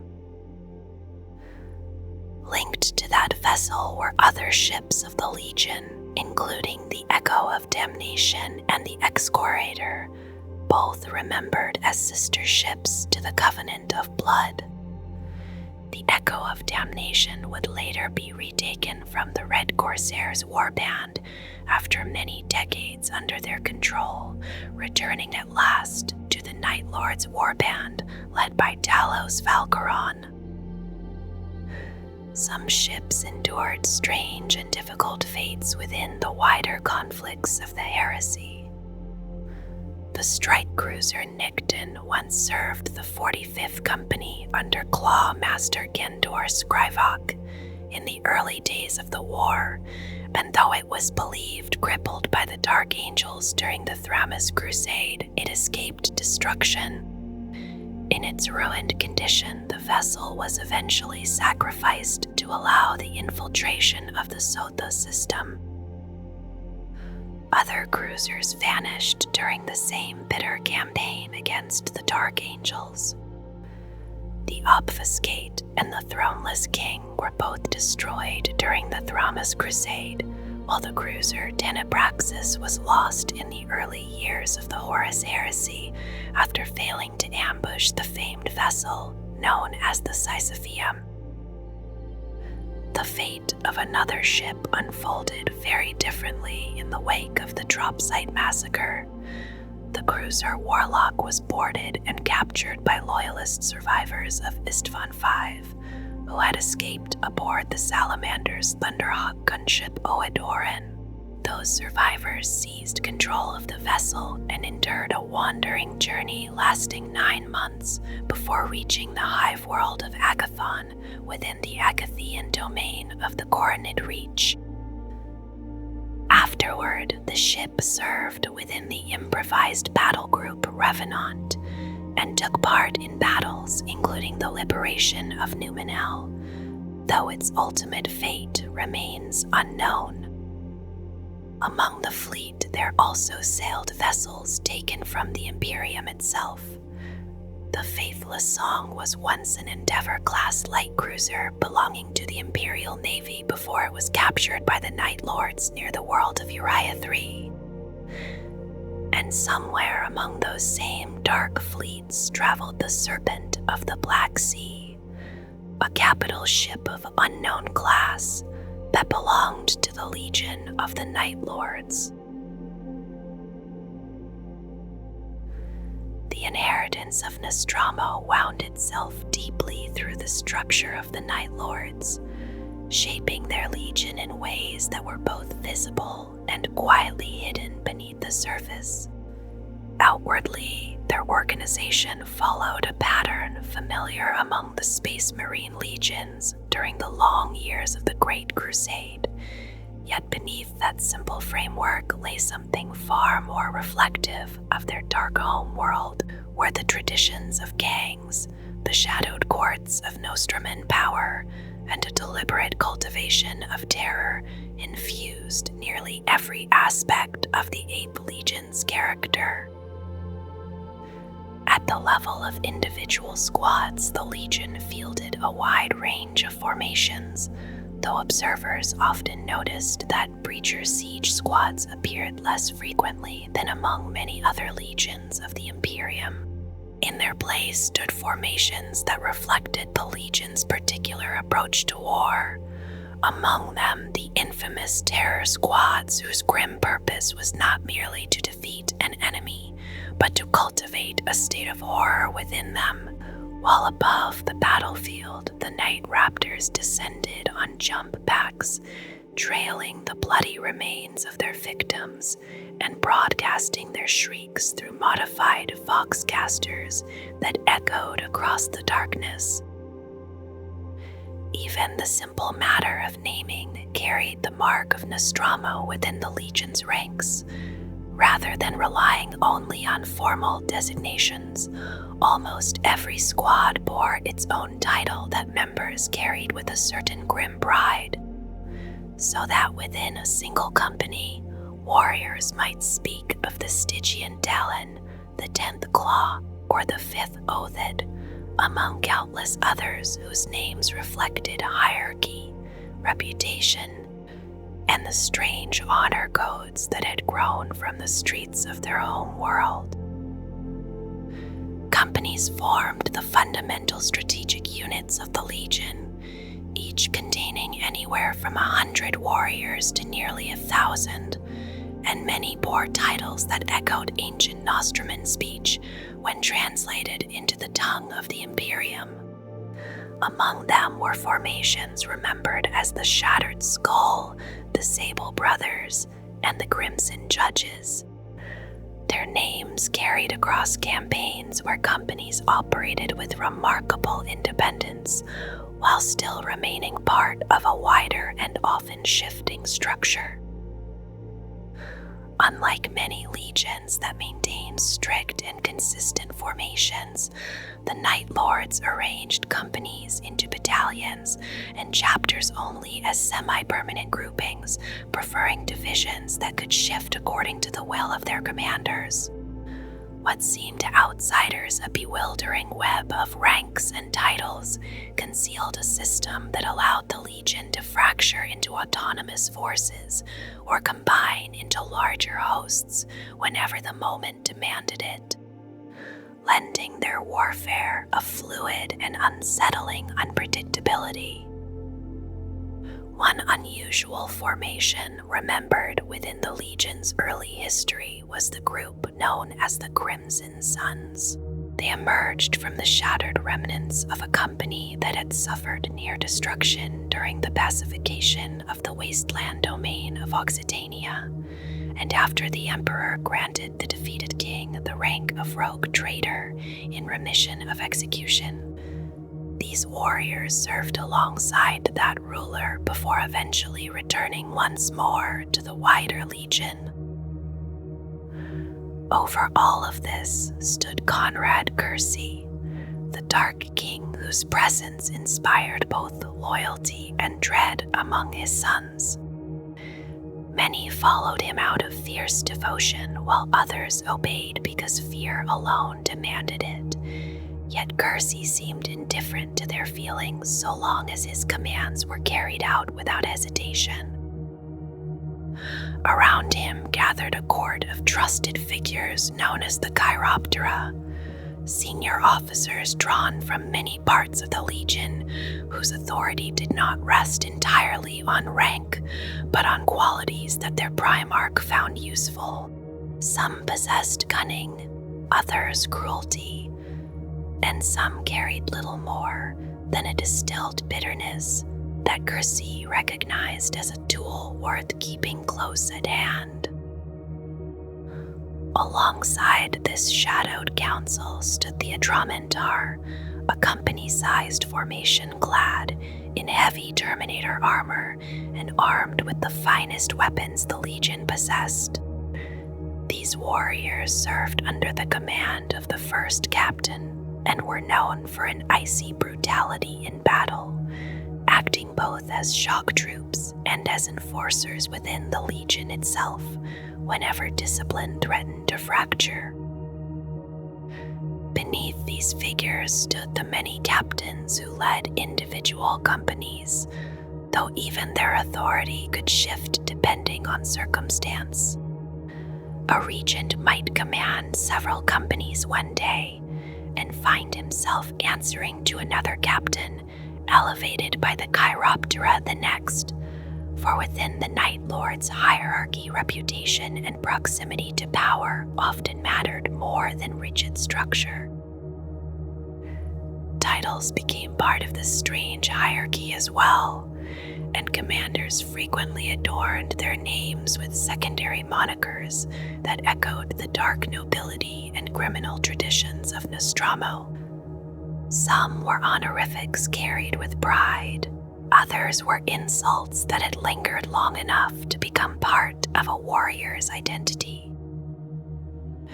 By the time of the drop site massacre, the Legion had already drifted dangerously close to open defiance, fighting wars of their own choosing with little regard for the wider command of the Great Crusade. Accurate counts of their strength had long since faded into uncertainty, though estimates suggested a force numbering somewhere between 90,000 and 120,000 Astartes, scattered across many distant campaigns. Recruitment continued during those years as the Legion drew youths from subjugated worlds and entire star systems, often subjecting them to rapid psycho-conditioning and accelerated gene seed implantation. Through these methods, their numbers remained formidable, and many Night Lords' forces were likely far from the Istvan system when the Great Betrayal unfolded. Within this wider host, the Adramantar stood as one of the Legion's most feared elite formations. Drawn from the first company and led by the first captain Iago Sevatarian, they fought encased in Tartaros pattern Terminator armor and wielded their weapons with ruthless precision. Their reputation for cold savagery on the battlefield was matched by the difficulty of commanding them, for they shared the same fierce independence and defiance that ran through the entire Legion. Only leaders with unyielding will could guide them effectively, and under such command they became devastating shock troops whose fury could be directed against any enemy unfortunate enough to stand before them. After the death of Sevatarian during the long and brutal siege of Terra, leadership of the Adramantar passed to the Terran-born warrior Zozal. Yet like much of the Legion itself, the formation gradually dissolved after the Horus Heresy, its warriors dispersing among the many warbands that emerged from the fractured remains of the 8th Legion. Among the elite formations that served within the Legion were the Kontakar, warriors encased in Terminator armor, whose sudden arrival on a battlefield often brought with it a wave of panic that spread far ahead of their advance. During the Great Crusade, their reputation for relentless prosecution of war was widely known, though in truth they were remembered less as disciplined soldiers and more as butchers of remarkable skill who were unleashed whenever the Night Lords sought to impose not only terror but complete despair upon a resisting foe.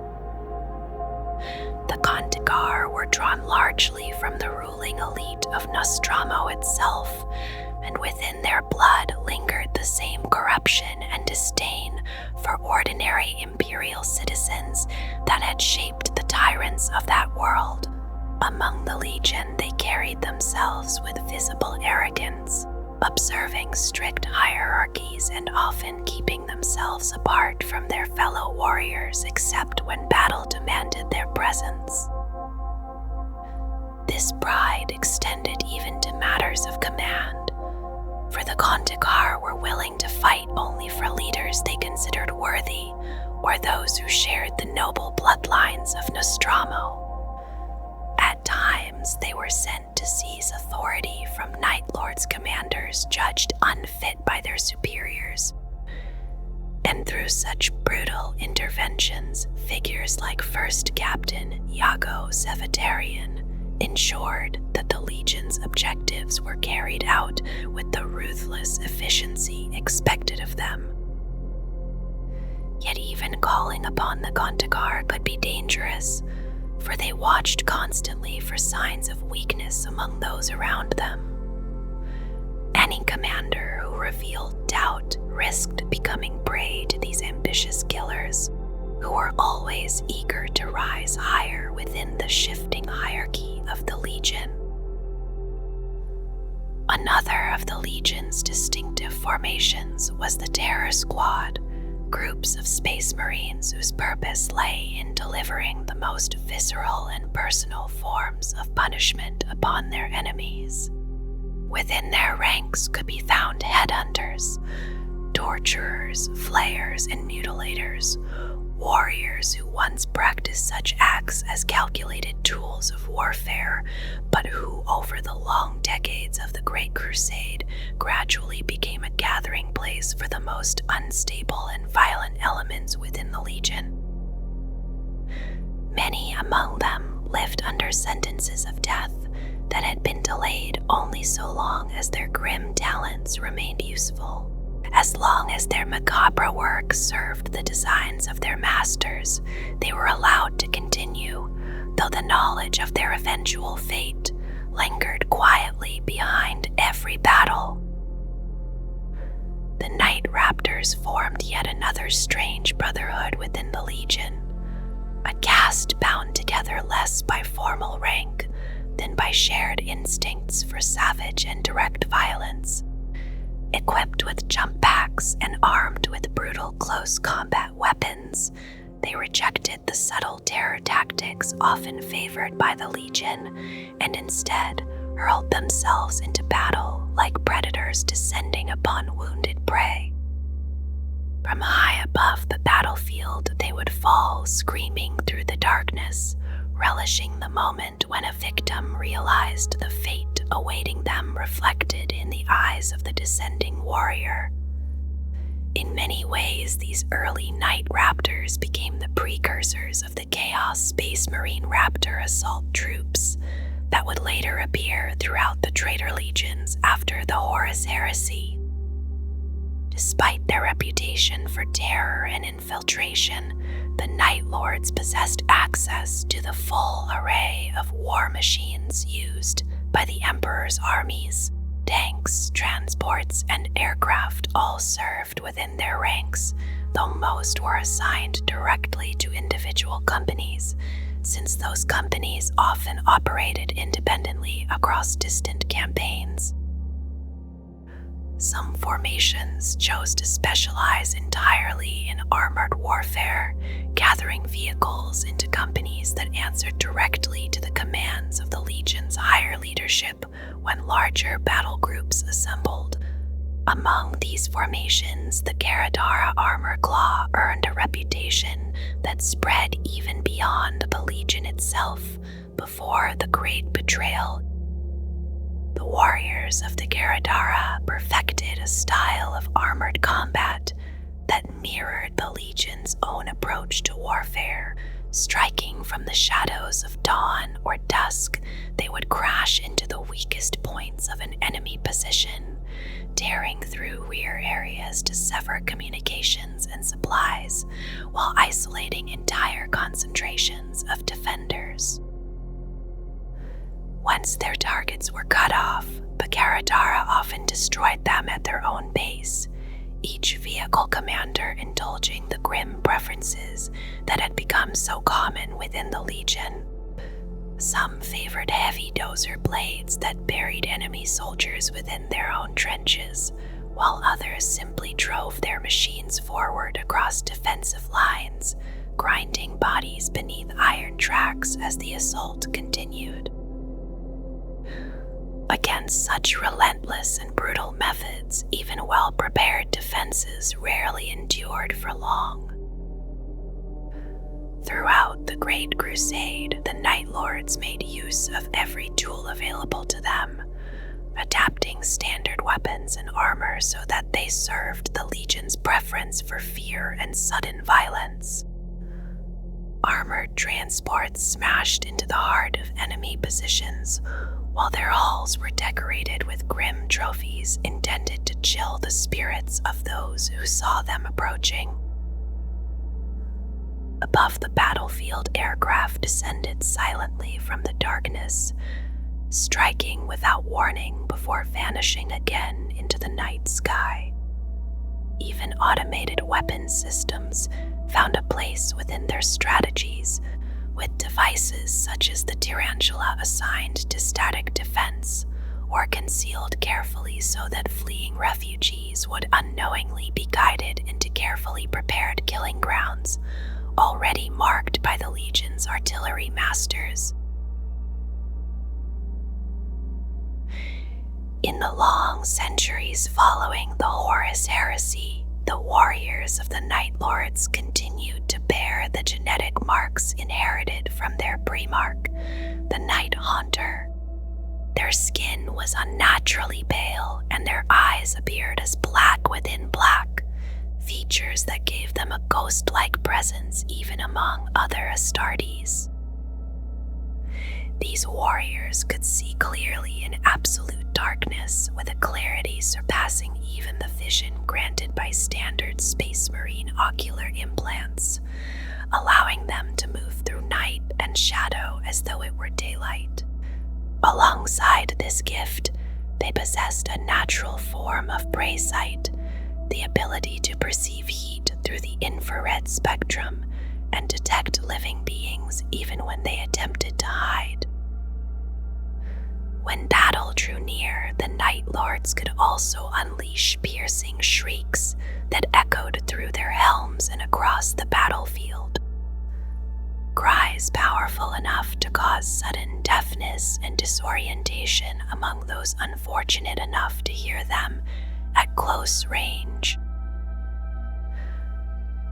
Unlike many other traitor legions, the Night Lords rarely embraced the use of demons within their ranks, a reluctance born from their deep mistrust of the powers of chaos.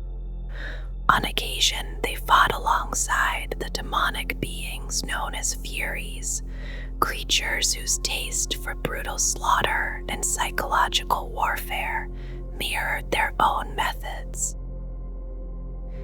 Even so, the Legion as a whole did not devote itself to any single chaos god, and when they acknowledged the warp at all, they did so only in the distant form of chaos undivided. This attitude reflected the beliefs of their Primarch, who had shown little affection either for the ruinous powers or for the Emperor he once served. Their suspicion extended to psychers as well, including astropaths and other warp-touched individuals, though the practical needs of war sometimes forced them to employ such figures despite their mistrust. Over the long millennia, some Night Lords inevitably fell to mutation through the influence of chaos, yet those afflicted often concealed their condition carefully, since the Legion continued to view such changes as signs of weakness little different from the attitudes of the Imperium they once served. The passage of time also eroded what little fraternal loyalty had once existed among them. Where other traitor legions sometimes retained fragments of unity, the Night Lords became increasingly self-centered and cruel, each warrior competing with his fellows to claim the most glorious kills and display the most terrifying trophies upon his armor. Even so, certain echoes of their former structure remained. Companies led by captains continued to form the core of their organization, and within those companies, squads of 10 warriors, known as Claws, carried out the brutal work of war under the guidance of veteran sergeants. Among these forces, the Atrimentar endured in scattered form, still remembered as the elite Terminators of the Legion's first company, who had once fought under the command of the first captain, Jago Sevatarian, chosen originally by their Primarch for exceptional ferocity and cruelty. Each member of this cadre was known by name and reputation, both within the Legion and beyond it. After the death of the Night Haunter at the hands of the Imperial assassin M. Shen on the world of Segualsa, the Atrimentar dispersed along with the rest of the Legion. By the time of the 41st millennium, many served as personal bodyguards to the Chaos Lords, who commanded the numerous Night Lords' warbands, scattered across the galaxy. Their ancient Tartaros pattern Terminator armor gradually became difficult to maintain over the centuries, and many surviving warriors replaced damaged components with pieces captured from loyalist Astartes whenever the opportunity arose. Within these warbands, the Raptors remained among the most feared assault troops. Arrogant and fiercely proud, they viewed themselves as superior even to their fellow renegades, while others often dismissed them as preening and self-indulgent warriors driven by ego. Their origins stretched back to the era of the Horus Heresy, when jump-back troops served as devastating shock attackers, often held in reserve until the moment came to strike at the weakest point of an enemy line. Over time, this role evolved into the hunting style that Raptors embraced, descending suddenly upon vulnerable prey and tearing through their enemies with bolt pistols and chainswords. Many modified their armor to resemble predatory birds or demonic forms, adding amplifiers and voxcasters that broadcast shrieking wails as they plunged into battle. When the Night Lords prepared for war, these warriors often appeared in great numbers, falling from the darkness like a furious storm. Among their leaders was Sahal, known as the Talon Master, who once incorporated ancient lightning claws called the Ungai's Raptus into his own armor. From this weapon, he gave the name to the command company of his first company, whose warriors became widely feared. During the long conflict, the Legion remembered simply as the Great War. In those years, they descended from the skies, first in the name of the Emperor, and later for the Night Haunter alone, bringing swift death from above to enemies who could rarely escape the shadowed wings of the Night Lords. In the long centuries since the fall of their Primarch, the warriors once known as the Night Lords Legion have never again stood as a unified host beneath a single banner. The ancient structures that once held them together dissolved slowly after the death of Konrad Curze, leaving behind a scattering of warbands that drift across the galaxy like fragments of a shattered blade. Each group carries its own ambitions, its own rivalries, and its own interpretation of the grim inheritance left by the Night Haunter. Yet even divided, the legacy of the 8th Legion remains unmistakable. Wherever their ships appear from the void, the same pattern follows. Cities fall silent before their arrival, rumors spread through frightened populations, and the darkness itself seems to grow deeper beneath the weight of their reputation. The methods that once served the Imperium during the earliest days of the Great Crusade now exist only as instruments of cruelty, sharpened through centuries of exile and resentment. Many Imperial scholars who study the long history of the Horus Heresy still debate the question that has always surrounded the Night Lords. Some argue that the Legion was twisted by the tragedies of its Primarch and the corruption of Nostramo.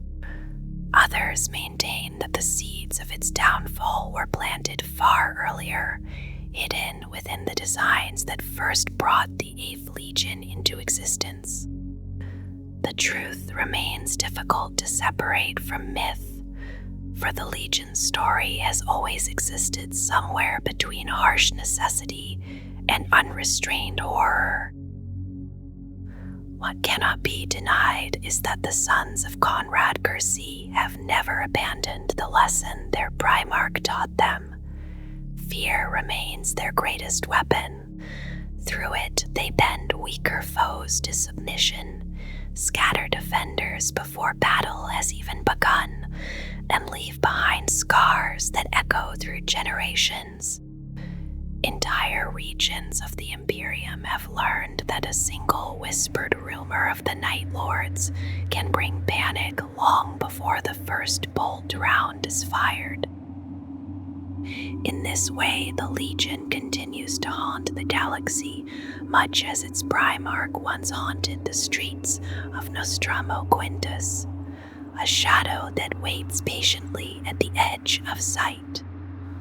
A presence that punishes those who believe themselves safe within the fragile order of civilization. Perhaps that is the final irony of their existence. The warriors who once claimed to fight in darkness so that others might live in the light now move through a galaxy that grows darker with every passing age. The Imperium they once served struggles beneath endless war. The stars themselves are split by the Great Rift, and the boundaries between terror and survival have grown thin. In such a universe, the Night Lords are no longer an aberration easily dismissed as monsters from a distant past. They are something far more unsettling. A reflection of what humanity can become when fear is allowed to rule unchecked, and when justice is delivered only by the edge of a blade. And so the sons of the 8th Legion continue their long journey through the void, carrying with them the memory of a Primarch who believed that destiny could never be escaped. Whether his vision was truly inevitable remains a question for historians and prophets alike. For the Night Lords themselves, the answer has always been simple. In the endless darkness between the stars, they have already chosen their place.